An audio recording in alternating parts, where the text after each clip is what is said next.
Hello, this is the second video that I'm doing for you guys. The last video is being uploaded as we speak, and probably gonna be finished uploading by the time I finish this story for you guys. Which would be the case of the Cleveland torso murders.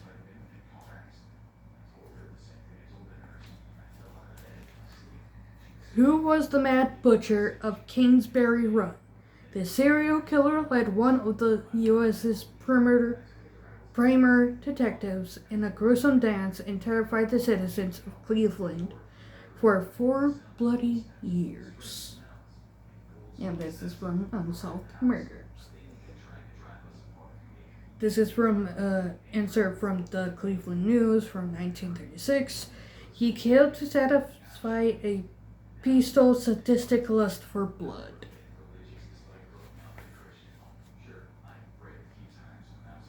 If you come from Cleveland, Ohio, then there's a good chance that you have heard of this 1930s ditty.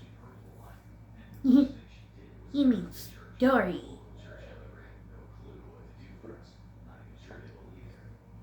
My cat's behind me. The eerie lyrics, song. Floating down the river, chunk by chunk by chunk, arms and legs and torsos, hunk by hunk by hunk. That was part of the ditty. The eerie lyrics refer to the Cleveland torso murders. This shadowy individual was expansively brutal, decapitating, dismembering, and sexually mutilating his victims, many of whom were still alive when he inflicted these gruesome acts upon them.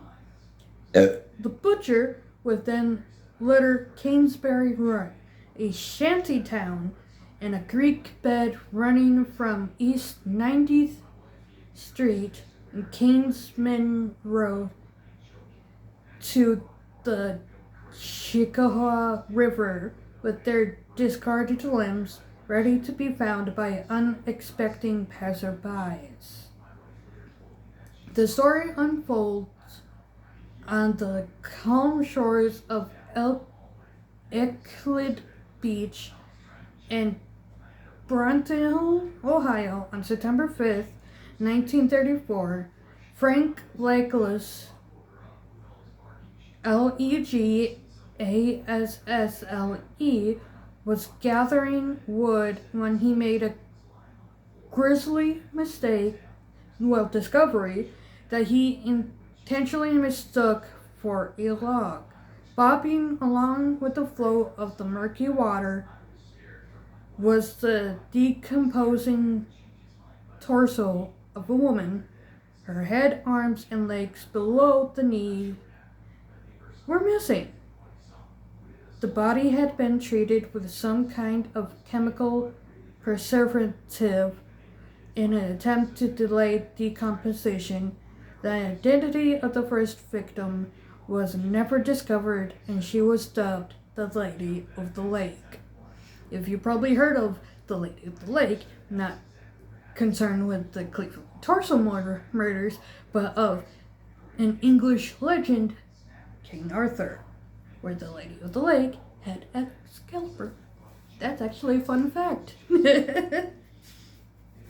Although never officially confirmed, the Lady of the Lake is generally accepted as the first victim of the Cleveland torso murders. It was not until the following year that the police realized that this macabre find was no isolated incident. There was a serial killer in their midst. The date was September 23rd, 1935, and Cleveland was swarming with worshippers gathering for the National Touristic Congress while playing softball in a ravine in Kingsbury Run, just at the foot of Jackass Hill. Yes, there is a hill called Jackass, like the donkey Jackass.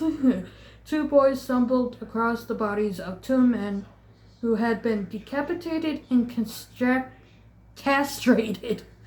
Basically, their dick and balls are gone. That is fucking terrifying. More terrifying than Jeffrey fucking Dahmer. More fucking terrifying than Ted Bundy. More fucking terrifying than Ed Gein. I hope you get my dark humor. I love my dark humor.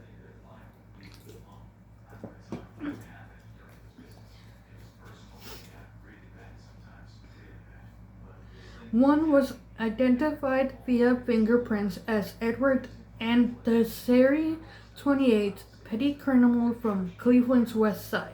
He had rope burns around his wrists, presumably from being bound by his killer. The other man, who was stocky and middle-aged, was never identified but appeared to have been killed several weeks before Edward. Disturbingly, the professional-looking decapitations were not carried out post-mortem, but were the cause of death for both men. If you want to know, they probably used a big fucking knife to hack the meat and then use a saw to literally saw off the bone. It could be a medical saw that does that. And that would have caused like amounts of blood loss coming from the neck area. Okay.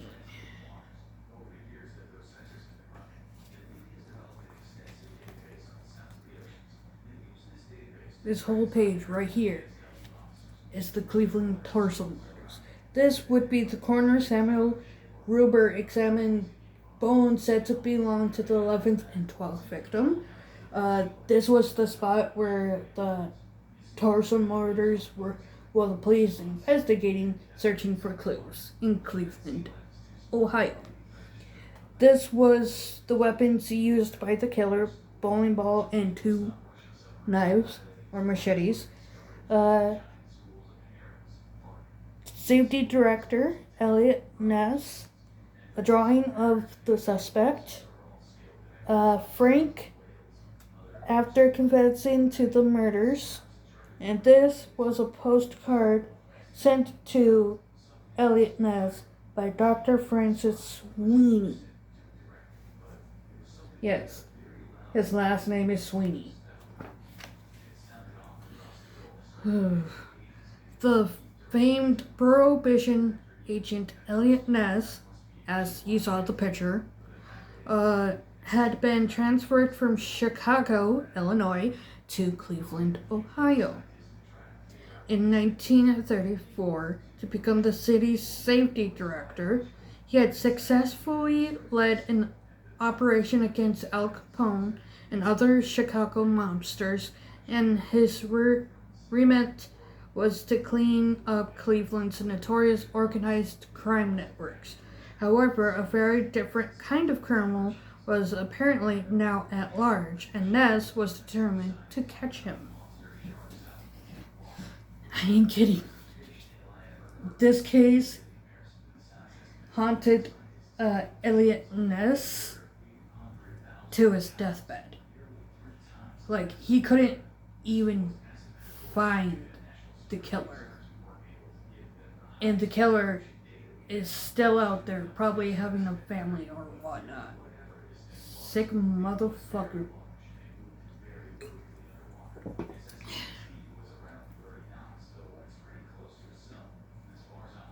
Four months later, a barking dog drew attention to two half-bustle baskets covered in a burlap bags discarded behind Hart Manufacturing just off East 20th Street. Stuffed inside the baskets were the lower half of a female torso, two thighs, a right arm, and a hand. The rest of the woman's remains, apart from her head, were discovered the following week in a vacant lot a couple of blocks away on Orange Avenue. The cause of death was decapitation or had been severed between the third and fourth clavicle vertebrae, aka the neck part, basically, because there are it's basically protecting your brainstem that's in your neck area and spine. So the second and first would be around here somewhere.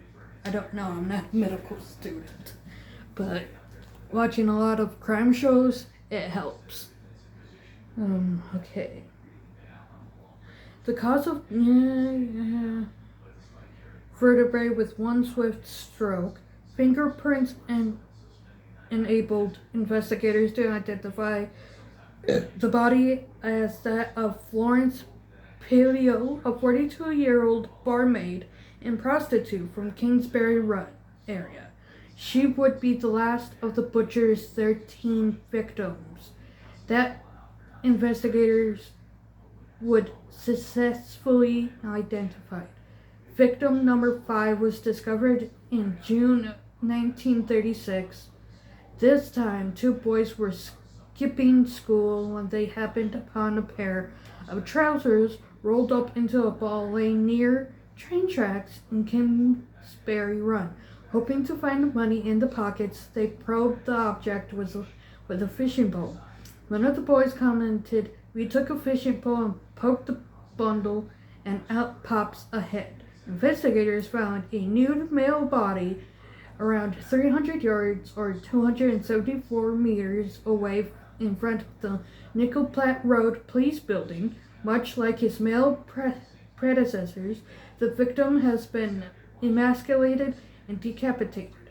Investigators anticipated that the victim would be easily to identify owing to the fact that he had a number of tattoos, including a dove on his arm with the name Helen Paul inscribed above it. However, despite these indicative markings and a death mask being placed on display at the subsequent Great Lakes Exposition, the victim's identity was never discovered. And it's still there, the death mask is still there. Still haunting. The substantial amount of blood on the ground indicated that the unlikely previous victims, this man had been killed on the spot. In September, the remains of a 7th victim was discovered in a stagnant creek in Kingsbury Run. Near his body was a bloody stained t-shirt wrapped in a newspaper. The creek was dragged by divers until the lower half of his legs were found. He too had been emasculated, and his head was never recovered. The year 1937 brought a spate of new bodies. On February 23rd, the upper part of a woman's torso was found on Lake Erie's rocky eastern shore. Unlike those before her, she had been decapitated after death. The lower part of her torso washed ashore 3 months later. Bones and a skull were all that remained of the victim number 9, who was found on June 6th. They were unearthed beneath the Lorain Gorge Bridge, less than a mile from Kingsbury Run. Damn.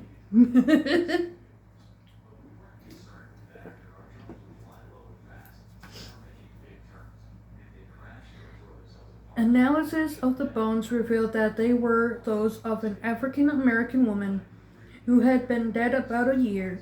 As the news spread throughout the city, a man claimed that the remains were of his mother, Rose Wallace, who had disappeared 10 months earlier. However, this was never officially confirmed. Investigators did not have to wait long for yet another body to appear.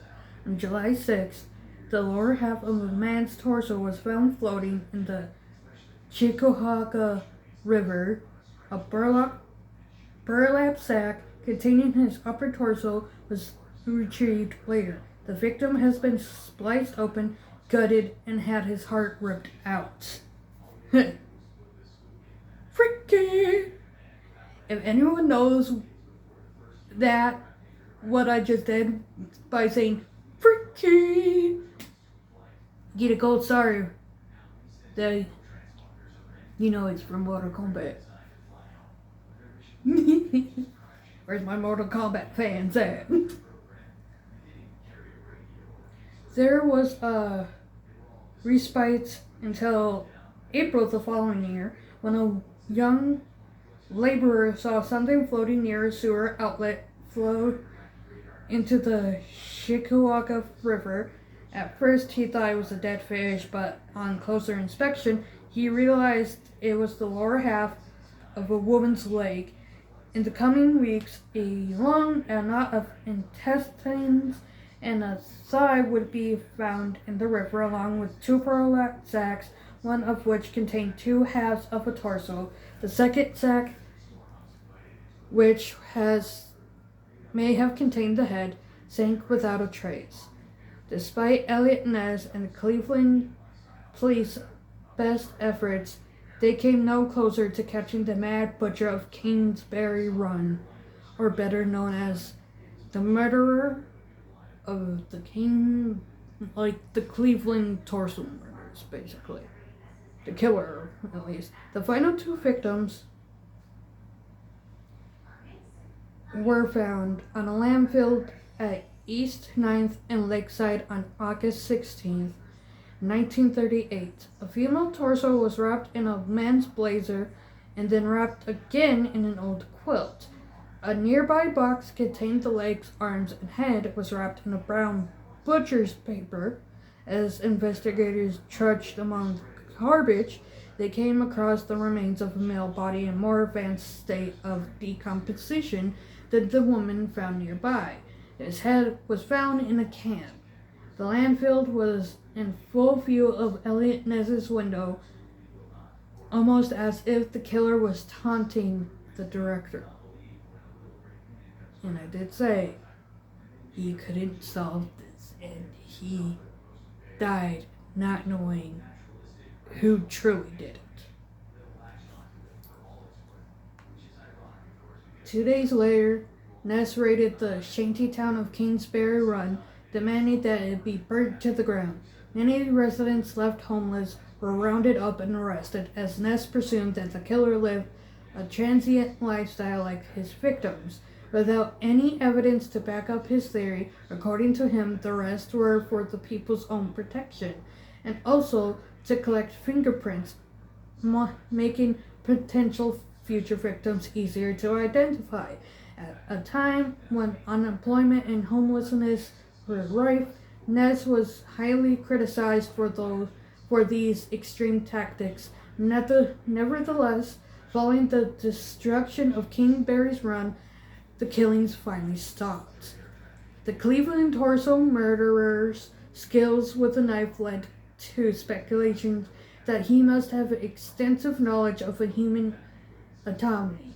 Coroner Dr. Samuel Goober posted that the killer could be a doctor, medical student, male nurse, an elderly, orderly, a butcher, hunter, or veterinarian surgeon.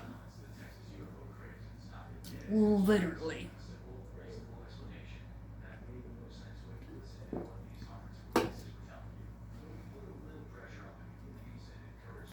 An article in the Cleveland News in 1936 described the killer as someone who kills for the thrill of killing.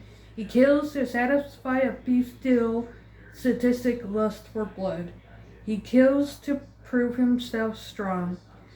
He kills to feed his sex-perverted brain.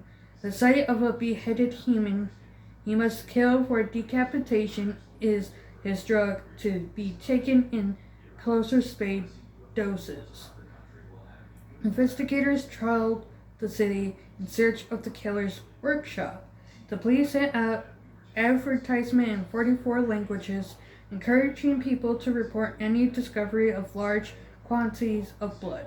Despite the number of people interviewed in connection with the case, the investigation came up with just one main suspect.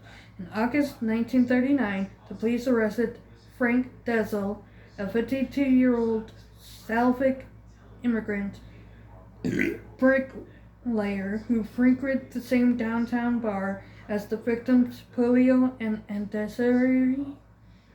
A thorough search of his apartment turned up stains that investigators claimed were human blood, findings that seemed to clinch the case. Dassel was questioned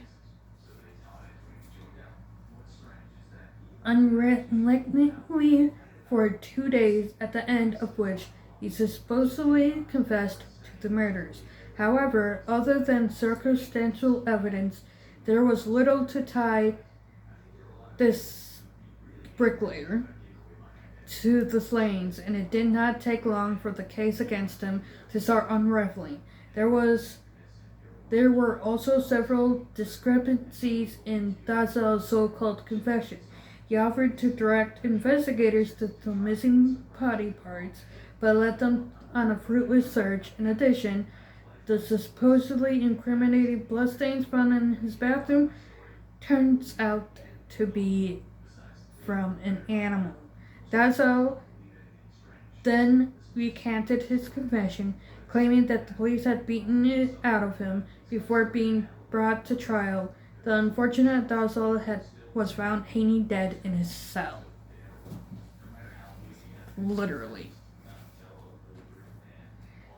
During Ness's grueling interrogation, this suspect was locked in a hotel room for 2 weeks, a clear violation of civil liberties.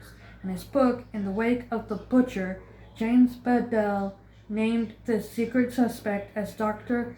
Francis Sweeney, a Cleveland physician and veteran of World War I. During his time in the Army, Sweeney had served as part of the medical unit that conducted work, including amputations, on the battlefield. I believe it was Dr. Francis Sweeney. Literally, I believe that. Let me know in the comments down below. In 1934, a frequent named Emil Frenick told police that he had escaped from a doctor whom he believed to be the Cleveland killer. He recounted that a man who looked like a doctor offered him a meal at his home. He agreed and followed the man to a house in Kingsbury Run. Once inside, the doctor brought out the finest handout I was ever offered. However, after scoffing the meal, Frenick became nauseated and fearful. When the man went into the kitchen, allegedly to get a whiskey, Frenick staggered outside and hid. He relayed his story to another vagrant who also said that he almost got cut up in the house too. Unfortunately, Frenick was later unable to identify the house in Kingsbury's Run where these events supposedly took place. Dr. Francis Sweeney had lived a turbulent life. He was in and out of the probate court system and also was an alcoholic. It was said that Sweeney was apprehended by Ness. It took him 2 days to sober up enough to be able to corroborate. In 1934, Sweeney's wife divorced him on the grounds that he had become increasingly abusive and violent towards both her and their children. She said that he would disappear for days and hallucinate while under the influence of alcohol, causing her to fear for her safety and her husband's sanity. 9 days after the final victim was discovered, Sweeney committed himself to the Soldiers and Sailors Home in Sandusky, Ohio, where he was eventually diagnosed with schizophrenia. In the mid-1950s, Elliot Ness received several taunting postcards, supposedly from Sweeney. A 2003 attempt to retrieve DNA from the postage stamps on the letter were which were in possession of the Western Reserve Historical Society, was abandoned when it was decided that it would cause irreparable damage to the items. In 1939, police received a letter which was reportedly from the Cleveland torso murderer. It read, "Chief of Police Masowitz, you can rest easy now, as I have come to sunny California for the winter. I felt bad operating on those people, but science must advance. I shall atone the medical profession, a man with only a DC. What did their lives mean in comparison to hundreds of sick and disease-twisted bodies? Just laboratory guinea pigs found on any public street. No one missed them when I failed. My last case was successful. I now know the feeling of Pasteur, Thoreau, and other pioneers. Right away, I have a volunteer who will absolutely prove my theory. They called me mad and a butcher, but the truth will out. I have failed but once here. The body has not been found and never will be. But the head, minus the features, is buried on Century Boulevard between Western and Crystal. I feel it is my duty to dispose of the bodies as I do. It is God's will not to let them suffer." The Cleveland torso murders caused widespread panic among the city's rapidly growing population. Despite the frantic search for the killer, his identity remained a mystery, as do the identities of most of his unfortunate victims. In 1950, 41-year-old Robert Robertson was found particularly decapitated in Cleveland. Some theorized he was another victim of the Cleveland torso murderer. It was also suggested that there could have been multiple killers, and the lack of DNA testing and experience is handling such a case led investigators to attribute the slayings to one person. The Cleveland torso murderers remain the most notorious murder spree in the city's history. Today, Haunted Cleveland Ghost Tours offers a macabre torso murder tour. This takes in the sites of the murders, enabling the curious to follow in the footsteps of the Mad Butcher of King Barry's Run. I just want to know what your guys' thoughts to all this shit. Especially, the killer hasn't been found. I'm telling you.